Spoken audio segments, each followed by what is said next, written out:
contains like a more number of requests, it contains like a less number of requests, like that.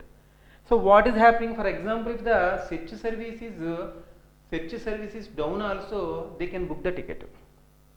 There may be dependency between the one service to the another service. That is possible by using like a Spring Boot with REST API. How they are communicating with each other, for example, booking with the search with pair service, like that, how it is possible? Through REST API only, Spring with REST API only. For that one, what class it is providing is nothing but a REST template. For example, actually for booking the ticket, it has to find out the pair, because the pair is important, the ticket cost is important. Then booking is interacting with the pair service. How it is possible? By using like a REST template. REST template. So, but here also it is possible, but the monolithic application, if server is down completely, all the applications are down. But here there is a chance is there.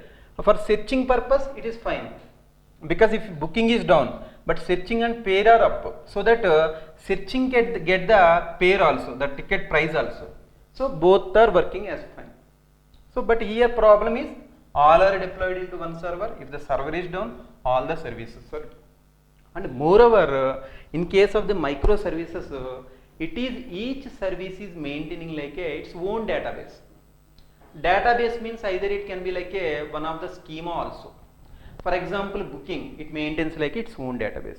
Even of course it may be like a one different schema, but it may be like a database also.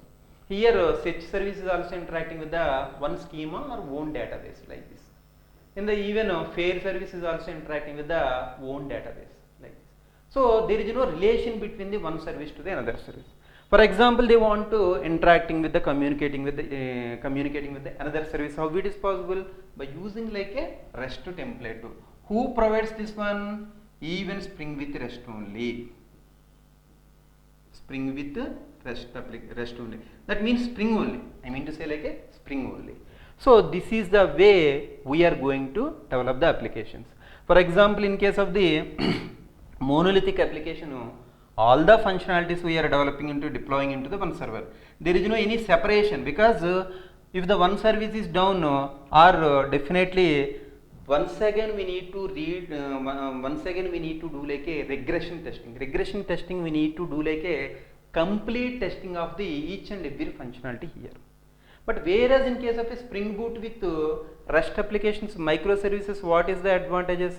For example, if the service is down and after some time the service is up, I want to test this whether the service is up or not. Then how to find out? We need to perform the testing only for the search module only. No need to perform the testing for the booking and pay service also. That is a one more flexibility is there. Okay.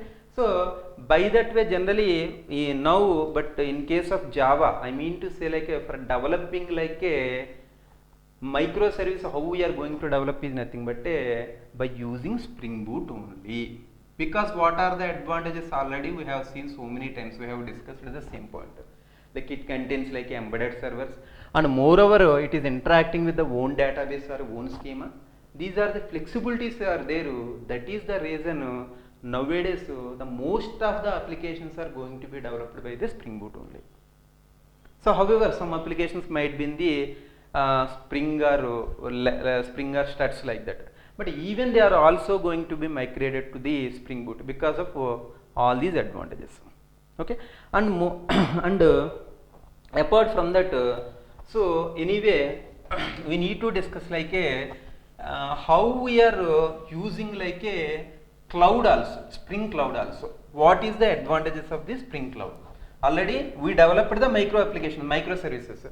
For example, what microservices we have developed, we have seen as of now, like a search microservice, one service, book microservice, one service, and already we have seen like a what I mean to say, search microservice, pair microservice, for example. So, but these microservices I want to deploy into the cloud servers. Cloud servers. What is the benefit of the cloud servers? What is the use of the cloud servers? Means cloud is nothing but previously whenever we are developing the application, we need to maintain like so many server supports are required. What does it means? Like a lot of servers are needed to deploy our application, more supporting is required. But here now, after cloud came into the market, we need not to deploy our application into the any servers, own servers. Like we need to buy the so much amount is required to buy the that servers like almost 50 lakhs like that. But once the cloud is came into the market, we can deploy our application to the cloud systems. What are the cloud systems? Amazon is the one cloud system, AWS.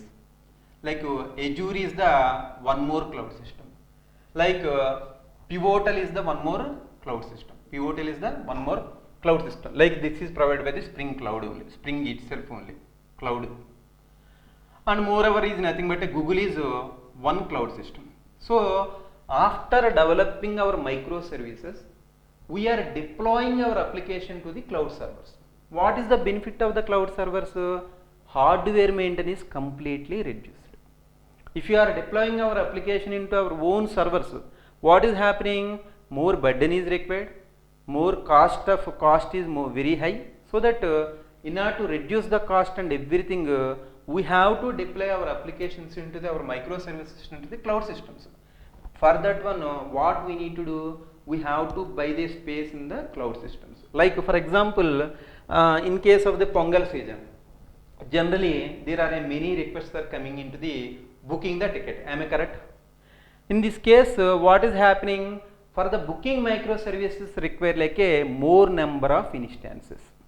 Because now so many people are trying to book in the ticket.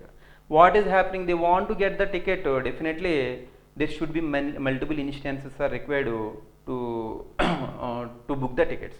In such cases, they are providing like our applications are going to be deployed into some cloud servers. What are the cloud servers? Like for example, like Amazon cloud server.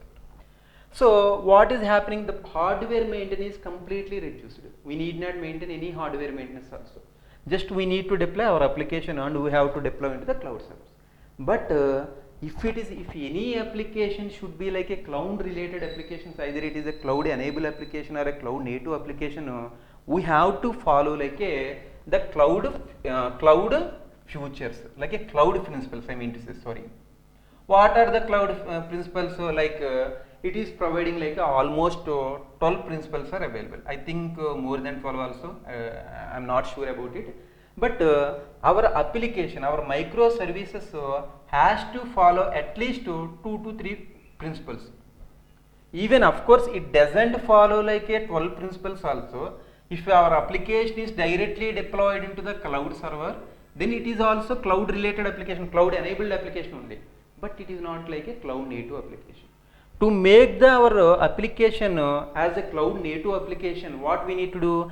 At least it has to follow some principles of the cloud, these cloud principles, then it becomes like a cloud native application. Okay. So what are the principles? Generally it is providing like a, first one is nothing but a service registry. That means what does it mean exactly? Our service is registered with the service registry.